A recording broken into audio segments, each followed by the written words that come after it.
Claire Monroe didn't look like she belonged. Dressed in plain jeans and a windbreaker, she walked through the hangar doors of Falcon Ridge training facility with a quiet posture of someone used to being ignored. Around her, recruits in crisp uniforms exchanged glances, some confused, others amused. "Wrong building, ma'am," one of them called out, half mocking. She said nothing, just kept walking. At 43, Claire looked like someone chasing a lost dream, a civilian, maybe a widow, maybe divorced, grasping for something in a place that moved too fast for people like her. The simulator program was meant for elite candidates, not women who brought lunch in paper bags and read manuals during breaks. She was barely noticed, except when someone needed a joke, unremarkable, disposable. But there was something they hadn't seen yet, something waiting behind her silence. And it would only take one call to change everything. Watch to the end to find out who she really is. Comment below if you've ever been underestimated. Subscribe for more true-to-life stories of hidden strength. You won't want to miss what comes next. Claire Monroe was assigned to Simulator 12, an aging relic tucked in the far corner of the flight bay, a machine with a flickering display and a joystick that stuck at critical moments. The kind of equipment that instructors forgot to maintain and trainees quietly warned each other about. They gave it to her with a smirk. Captain Bryce Morrison, the lead instructor, barely concealed his irritation when reading her civilian application. No prior military flight hours, no tactical aviation background, over the age threshold by 15 years. He slapped the folder shut. She'll be gone in a week. He made no effort to hide that opinion. During orientation, Claire stood at the edge of the group while Morrison rattled off the training protocol. She listened, still and silent, like someone used to being underestimated. A few trainees stole glances at her, Tyler McCord among them. Blonde, cocky, and loud, Tyler was the kind of recruit who wore designer sunglasses on the tarmac and name-dropped his senator father like a badge of immunity. "Is this like community outreach or something?" he whispered to the guy next to him. "Like give the elderly a flight experience?" They snorted. Claire heard it, didn't flinch. Her first session in Simulator 12 was a mess. Not because of her performance, but because the hydraulics jammed mid-descent and the artificial horizon blinked out just as she initiated final approach. The recovery maneuver she executed was smooth, methodical, and precise. But no one cared. When she stepped out of the simulator, Morrison shook his head. "Maybe next time, just try not to crash the virtual plane." She didn't respond. She never did. At lunch, she sat alone at the far end of the cafeteria, flipping through weather pattern charts while the others clustered in loud, buzzing groups. McCord made a show of walking past her table with a tray of food and no fewer than 4 followers in tow. "Careful," he said, loud enough for everyone nearby to hear. "She might grade us on penmanship next." Another chuckle, another silence, and still no reaction. It unsettled them more than if she'd fought back. What they didn't see was how her eyes moved constantly, tracking exits, noting fire extinguishers, memorizing patterns in behavior. What they didn't know was how her fingers, resting idly on her thigh, unconsciously tapped out Morse for watch, learn, wait. That night, while the others messaged home or played cards in the rec room, Claire sat on her cot in the Spartan civilian dorms, holding a photo she never displayed. The man beside her in the picture wore a pilot's helmet, a smudge of soot on his cheek and laughter in his eyes. Lieutenant Jack Rayner. Her last mission partner. Her fiancé. Her ghost. She didn't cry, didn't speak, just stared at the picture, then carefully slid it back into the envelope and tucked it beneath her pillow. Tomorrow would be worse. She knew it. But she also knew something they didn't. They thought this was training. Claire had seen war. Day 2 brought the first signs that this wasn't just hazing. Claire arrived early, as always. The hangar was cold, silent. Simulator 12 already powered on, which was unusual. No one turned these machines on early, not without reason. She stepped into the cockpit, ran the standard pre-check, and frowned. The yaw control was reversed. Subtle, dangerous. Enough to send a student spiraling during basic turns if they weren't paying attention. She corrected it quietly, said nothing. During the exercise, her communications panel began flickering right before a simulated storm front. She rerouted to backup channels mid-scenario, completed the drill, and exited the simulator with a clean log. Captain Morrison was waiting. "You're lucky," he said flatly, clipboard in hand. "Simulator 12's been temperamental lately. Should have requested a reassignment." His tone made it sound like a trap. If she had requested a different machine, it would have confirmed the stereotype that she was soft, incapable, in over her head. Claire just nodded. That afternoon, the training roster changed without notice. Group study sessions were moved. Her name was left off the new list.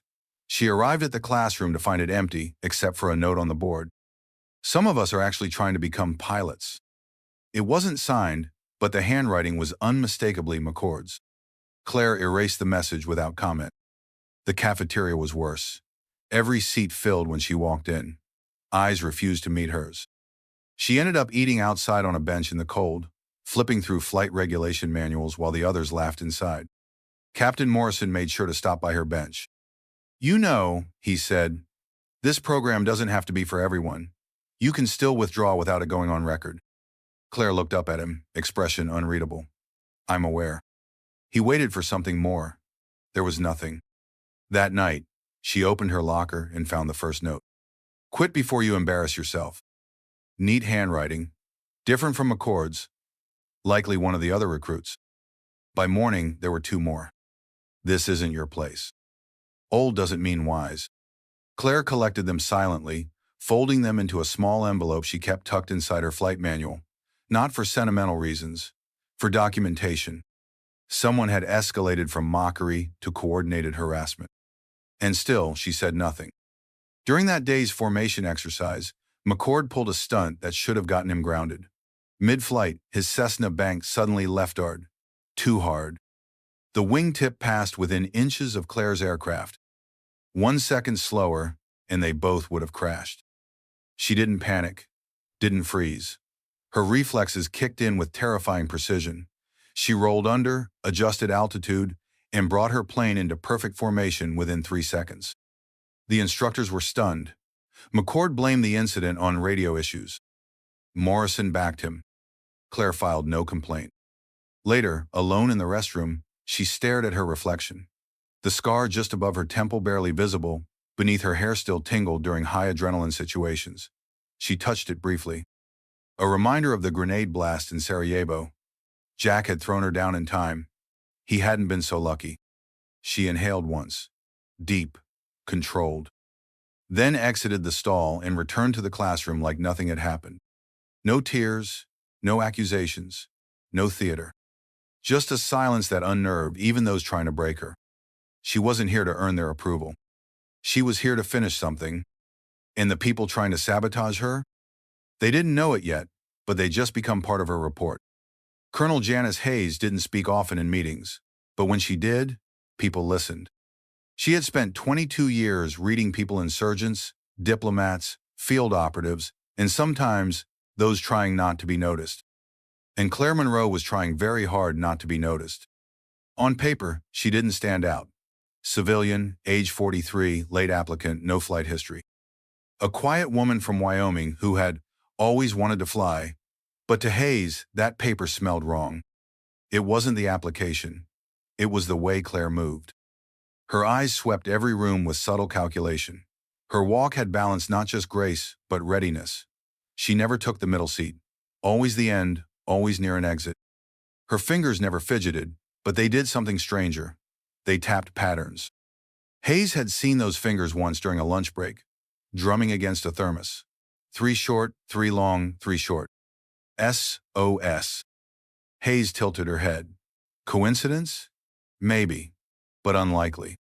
She asked her aide to pull the full background package. What came back was thin, too thin.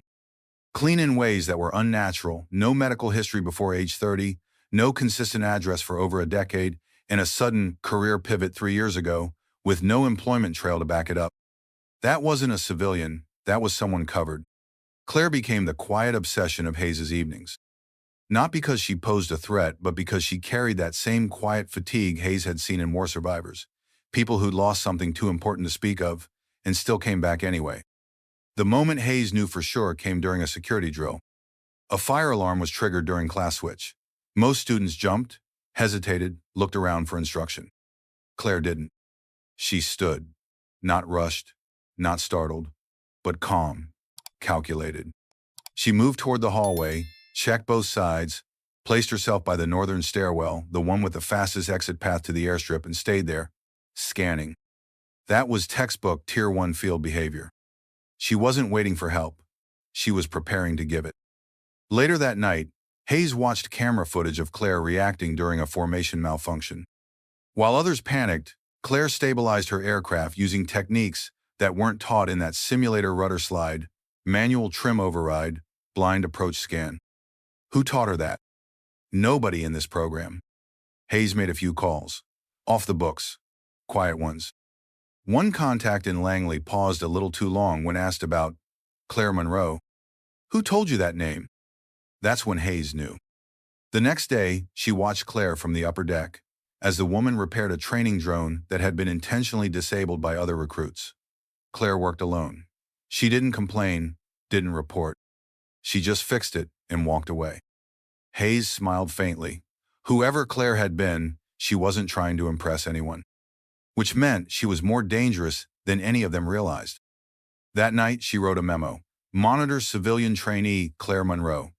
Elevated awareness, possible tier, 1 background, suspected covert clearance. Recommend limited surveillance and no interference unless mission parameters escalate. She didn't send it. Not yet. Because part of her, the part that had fought through enough bureaucratic rot, wanted to see what Claire would do, unprovoked.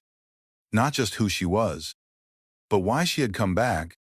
The storm simulation was designed to break people. Low visibility, failing instruments, multiple systems dropping offline in sequence, hostile aircraft entering radar range. It was a pressure cooker meant for elite pilots, not civilians. Certainly not for Claire Monroe. She sat in Simulator 12, hands steady on the controls, as artificial thunder rolled through her headset. On screen, her altimeter spun wildly. Artificial lightning arced across a dark sky. Her communications panel died. She didn't flinch. Outside the simulator chamber, instructors and students watched from the observation deck, waiting for her to fail. Captain Morrison leaned against the glass with arms crossed, Tyler McCord lounging beside him like he was watching a bad movie. She won't make it through the first 5 minutes, Morrison muttered. But Claire didn't stall. She adjusted to the failures, rerouted power, corrected pitch. Her breathing was measured. Her eyes scanned with muscle memory, not hesitation. Then, it happened. In the middle of a wind shear correction maneuver, her personal phone began to ring. A clear, deliberate ringtone, not some cheery chime, but a sharp, professional tone that sliced through the simulated chaos like a blade. Everyone outside the simulator turned toward the sound. Morrison stood upright, confused. Phones weren't allowed in the cockpit. It was a direct violation of protocol. He slammed the intercom button. Monroe, shut that off now. But Claire didn't. She paused mid-correction, reached slowly into her flight vest, and pulled out the vibrating phone. The screen lit up, and those close enough to see it froze in place. The caller ID displayed 4 simple letters, POTUS. Morrison's voice caught in his throat. McCord's smirk vanished.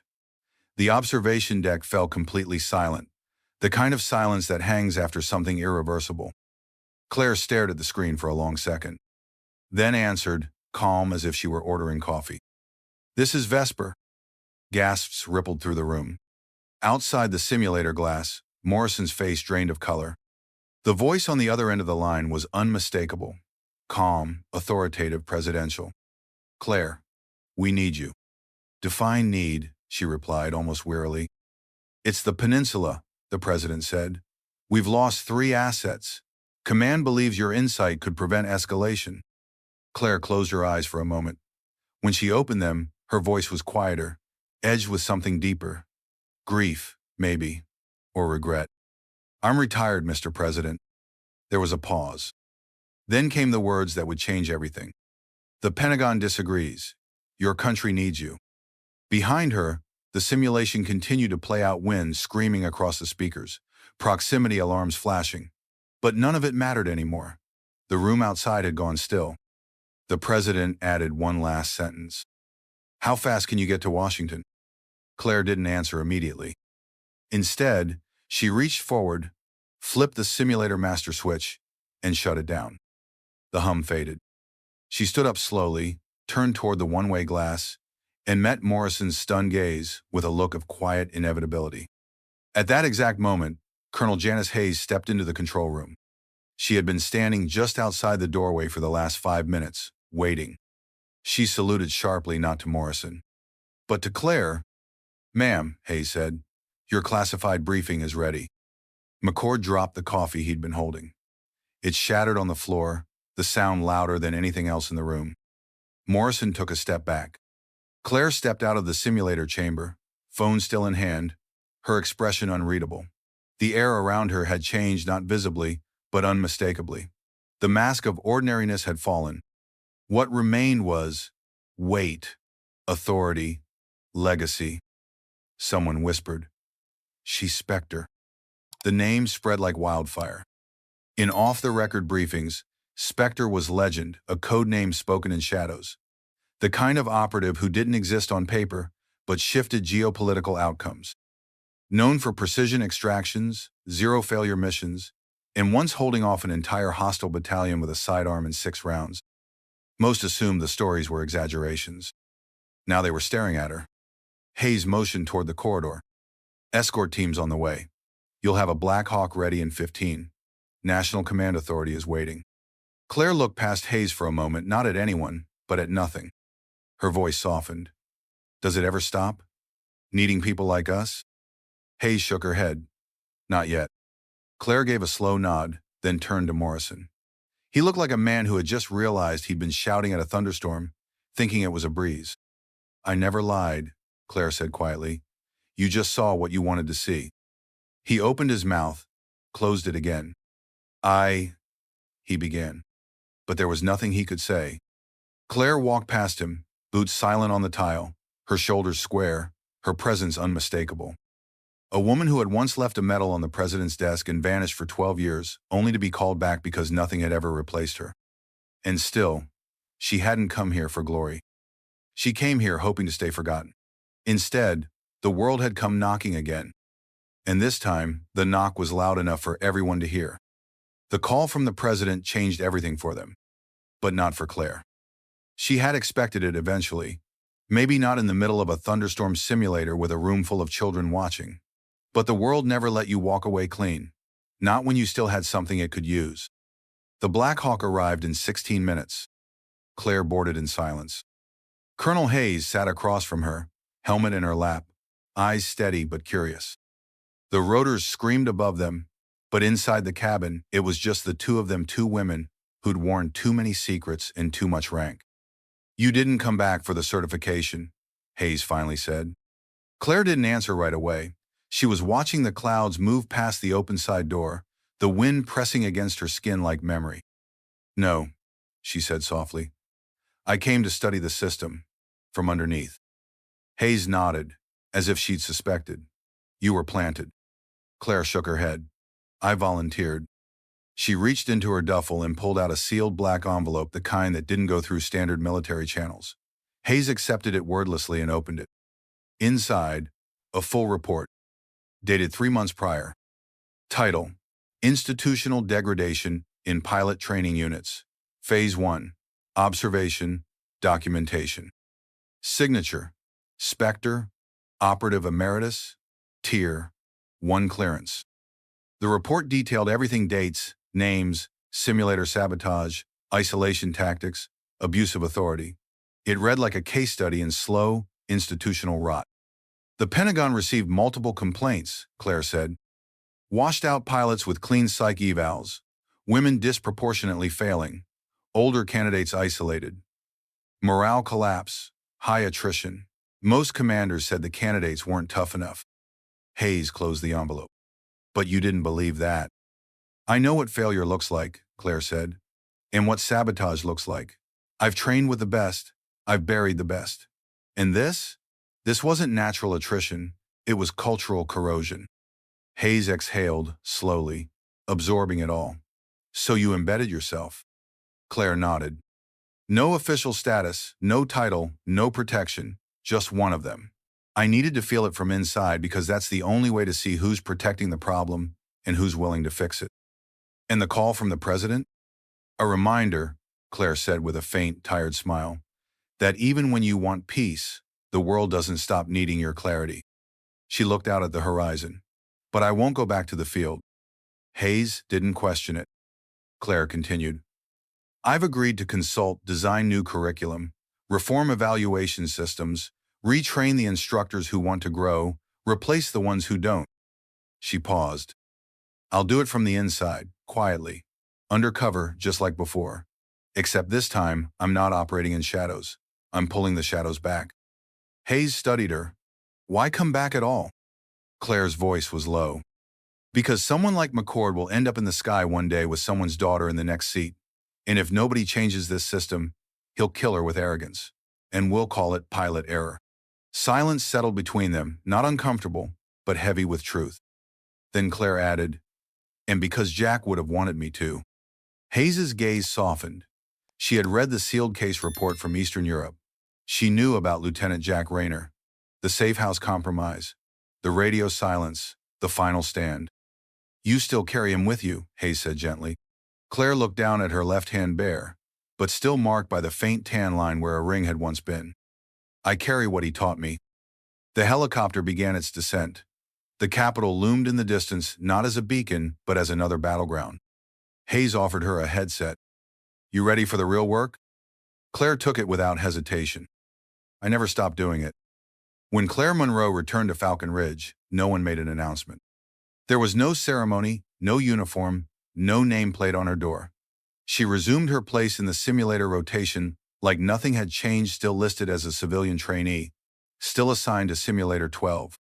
But everything had changed. McCord no longer smirked when she walked into the room. Morrison didn't speak unless spoken to. And the trainees, those who once mocked her paper bag lunches and off-brand gear, now watched her with quiet confusion. Or reverence. They didn't know what to call it yet, because she never said a word about what had happened. The incident, the call, the name Spectre, the Black Hawk, all of it, was now buried beneath new schedules, new drills, new directives. She had requested no special treatment. She refused it when offered. Claire taught not by power, but by presence. And presence changed everything. She started showing up early, waiting outside the simulator bays. When a struggling cadet walked out looking defeated, she asked one simple question. What did you feel when it went wrong? Not what they did. Not what buttons they pushed. But what they felt. That became her approach, and no one expected, and no one was trained for. She taught combat psychology in the margins, how fear manipulates motor memory, how breath controls panic, how spatial orientation returns with awareness of sound. And she did it without stepping behind a podium once. She left notes, quiet ones. Folded pieces of paper tucked into flight manuals. Revisit crosswind compensation, your trim is drifting during stress. Or, your hands move before your eyes do. That's backwards, let them follow. Cadets began seeking her out in private. At first, just one or two, then 5, then most of the room. Even McCord. He approached her one evening outside the hangar, awkward and unsure, holding his flight journal like a student late to class. I wanted to ask, he began, not finishing the sentence. Claire didn't make it easy. She didn't offer comfort. She offered questions. Why do you fly? He blinked. Because I'm good at it. No, she said. That's what you've been told. I asked why you fly. He had no answer. So she left him there with the silence, the question hanging like a weight in the air. Morrison took longer. He approached after hours, after the rest of the base had gone quiet. His voice was low, wounded. Why didn't you tell me? Claire looked up from the tools she was organizing in the maintenance bay. Would it have changed how you treated me? He didn't respond. She stood slowly, meeting his eyes. You weren't testing me, Captain. I was testing you. All of you. You set us up, he said bitterly. No, I gave you a mirror. And then softer. What you saw in me was never about me. It was about what you fear, what you resent, what you don't yet understand. To his credit, Morrison didn't walk away. He stayed, listened, asked questions. Claire began working with him privately, helping restructure the simulator program. They rewrote evaluation metrics, removed toxic instructors, revised the culture of silence around stress and failure. She didn't take credit for any of it. When Hayes offered to file her as special advisor to command, Claire declined the title. "If they know I'm watching, they'll act," she said. "But if they don't, they'll change." Hayes gave a quiet smile. "You always did work better invisible." That was the paradox of Claire Monroe. The legend had walked back into the light and then quietly disappeared again, this time by choice. Not to hide, but to rebuild. One question, one correction, one shaken ego at a time. By the third week, it was no longer just Claire Monroe who arrived early. Cadets who once rolled in late and slouched through briefings now stood straighter, spoke less, and listened more. Morning sessions became quieter. Study groups reformed not around popularity or arrogance, but around competence and mutual support. Avery Jamison, once Tyler McCord's echo, now carried a notebook Claire had quietly handed her. Its first page held nothing but a sentence. "Don't aim for glory, aim for steadiness." Avery had underlined it in red. Twice. Instructors began copying the exercises Claire used in her private sessions. Breathing drills, simulated blind response protocols, debriefings that focused on emotion as much as maneuvers. Some resisted at first, especially those who'd built their careers on intimidation and theatrics. But resistance looked different when the top-performing cadets started quoting Claire more than they quoted their manuals. What spread wasn't discipline. It was intentionality. Even Tyler McCord changed. He didn't apologize, not directly. But one afternoon, after a tough crosswind landing simulation, he waited by Simulator 12 until Claire stepped out. "You were right," he said quietly. "I fly like I'm trying to prove something." Claire studied him, then nodded. "Try flying like you're protecting something." That was all she said. From that day forward, he flew different. Not perfectly, but present. Claire's changes weren't broadcast. She never stood at the front of the room or gave speeches. But slowly, policies began shifting behind the scenes. Simulator assignments rotated more fairly. Feedback forms became mandatory and anonymous.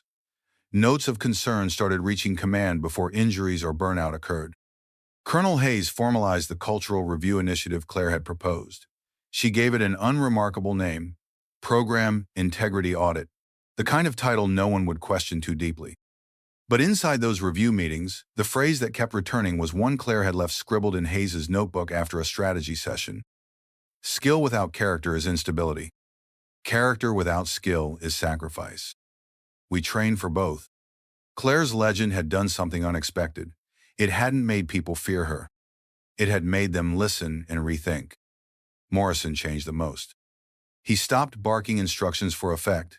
He started asking his trainees what they needed. And when he made mistakes, as all instructors do, he owned them. He once asked Claire why she hadn't destroyed him when she had the chance. She answered with a shrug. "Because I'm not here to make examples. I'm here to make corrections."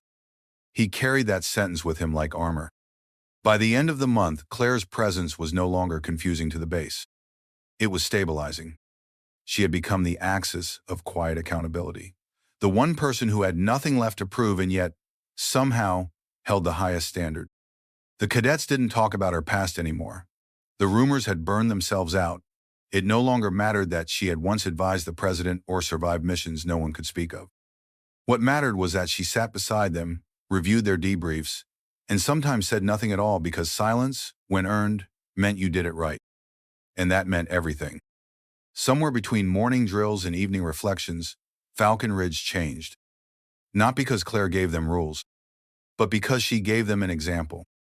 Claire Monroe stood at the back of the graduation hall, hands clasped behind her back, posture straight but relaxed. No one announced her name. No spotlight touched her shoulders. No medal gleamed on her chest. But still, every head in the room turned not because they were told to, but because by now, they simply knew. Morrison stepped up to the podium for closing remarks. His words, once sharp and performative, were quiet, sincere. "There are some lessons we learn from manuals," he said, "and some we learn when someone chooses not to humiliate you, even when they could. Sometimes, the strongest among us are the quietest." He didn't name her. He didn't have to. Claire nodded once, then stepped outside before the applause began. She preferred exits before the fanfare. Out in the open air, the sun was setting low and wide across the runway, casting long shadows beside the hangars. Cadets filtered out slowly. A few paused to spot her from a distance. One saluted. She returned it crisp, quiet, respectful. Tyler McCord approached last. His handshake was firm, and for once, honest. "Thank you for not crushing me," he said. Claire gave a small smile. "You were worth fixing." He didn't know how to respond, so he just nodded and walked off into his future.